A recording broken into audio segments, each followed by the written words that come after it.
টাকা পয়সার জন্য মেয়ের চিকিৎসা করা পারতেছি না। আপনারা যদি কিছু সাহায্য করতেন দয়া করে, মেয়েটার চিকিৎসা করতাম ভালো করে।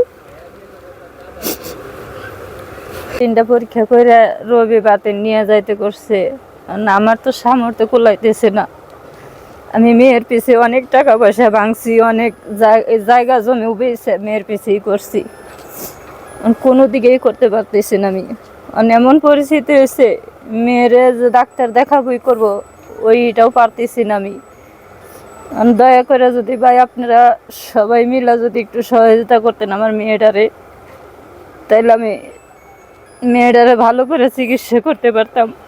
টাকার জন্য মেডিকেলেও নিয়ে যেতে পারতেছি না, রবিবার দিন নিয়ে যাইতে কইছে পরীক্ষা করে, তাও নিয়ে যাইতে পারতেছি না আমি।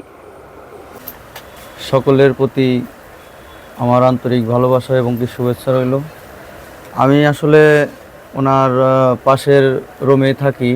উনি আসলেও আর্থিকভাবে খুবই ক্ষতিগ্রস্ত। মেয়েটা অসুস্থ, মেয়েটা অনেক দিন যাবৎ অসুস্থ। তার চিকিৎসার ব্যাপারে অনেক ব্যয়বহুল খরচ। তো ওনার যে যদি কোনো ভাই বা যদি কোনো বন্ধু সহযোগিতা করার মতো যদি এরকম মন মানসিকতা থাকে তাহলে ওনাকে একটু হেল্প করবেন। আমরা সবাই তাদের প্রতি কৃতজ্ঞ থাকব।